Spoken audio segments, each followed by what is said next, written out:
Howdy everyone, Jastifer here today with the Nether Fortress by LEGO Minecraft. Set number 21122 contains 571 pieces. Recommended building ages are 8 and up. So here we have the Nether Fortress. So it appears that Steve, Alex, Ghast, Blaze, and zombie Pigman are included. The box has nice colorful artwork. Here's the rear with the various accessories. Looks like there are some glow-in-the-dark elements as well.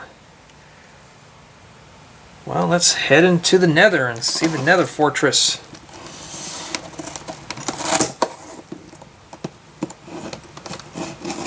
The box is obviously taped well.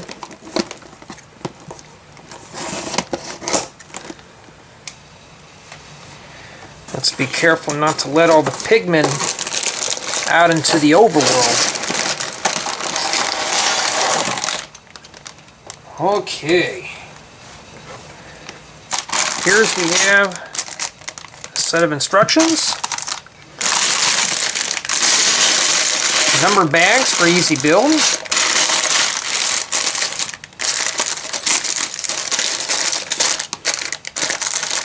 So there's 6 numbered bags, 2 8x16 plates. So give me a few moments to assemble the Nether Fortress so we can take a closer look. Now that the Nether Fortress has been assembled, let's take a closer look at the figures, Ghast, and the Nether Fortress. Here we have Alex and Steve. Both their torsos are printed. Nice detail for their faces. Alex has a diamond pickaxe and Steve has a diamond sword. Those two are ready for battle. The back of Alex's torso is printed.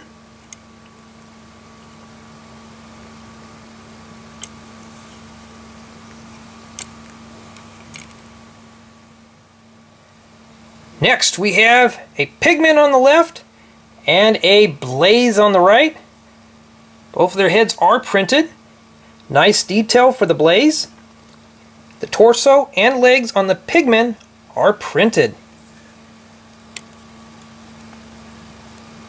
He has a golden sword, so he's obviously ready for battle.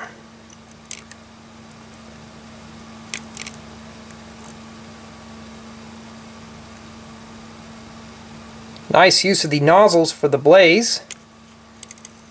Pretty accurate. Moving on to the Ghast. Looks like he's crying, obviously. Using some plates with hinges. Looks like he's floating in the air.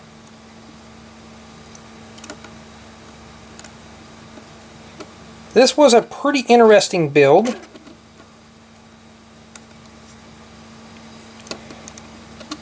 Now he also can shoot out fire as well.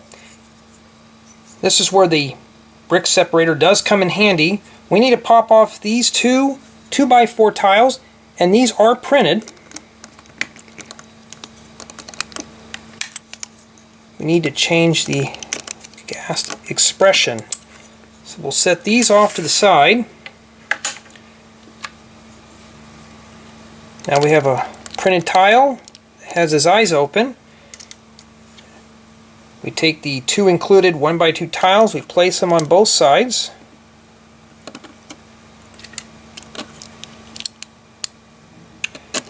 And finally we take a stud, place it inside the slot.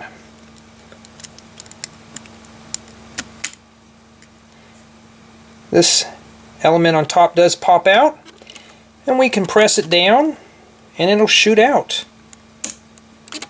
Just be careful where to point that. It does fly all over the place. The stud obviously had flown on the floor somewhere. I'm not a big fan of the way this looks. This could have been finished off a bit better on the inside, but it does work. And then when we're done, you can take the brick separator, remove the plates, and of course, put back on the other tiles. I recommend leaving it like this, taking the plates on and off after a while. It does get a bit old, but it is a nice attempt for the Ghast, and I do like the firing mechanism. Really clever. Moving on to the Nether Fortress. This appears to be more of a micro build than a full-size minifig build, but it still has a lot of detail with the profile brick and arches. Here we have some mushrooms. Here on the right we have a chest with a golden sword and some other various goods like diamonds. Here we have our blaze. Looks like Steve is battling a pigman. He must have ticked him off. Here we have some quartz ore, and these can be removed. Also, we have some fire on the nether rack, and these are also removable.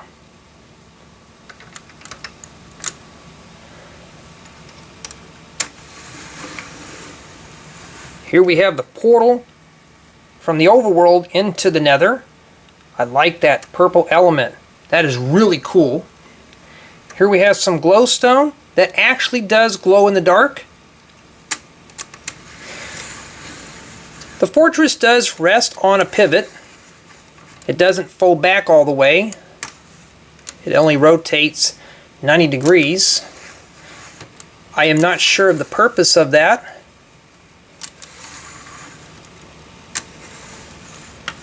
Here we have some lava on the top flowing from netherrack. If we lift this stone up, the lava comes crashing down. And I know that from experience. I've had that happen many times. You can see Alex down here is mining up some quartz. So she was careful not to get hit by the falling lava. And it's real easy to retract that by pulling up the lava, and the glowstone does go back down.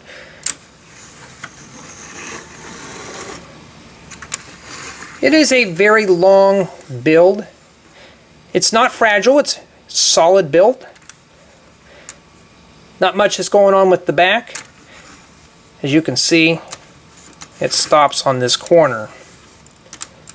I thought it would fold back behind for portability, but it didn't.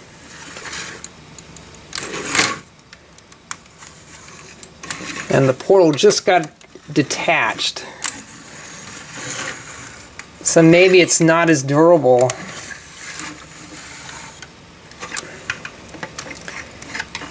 Put the portal back in.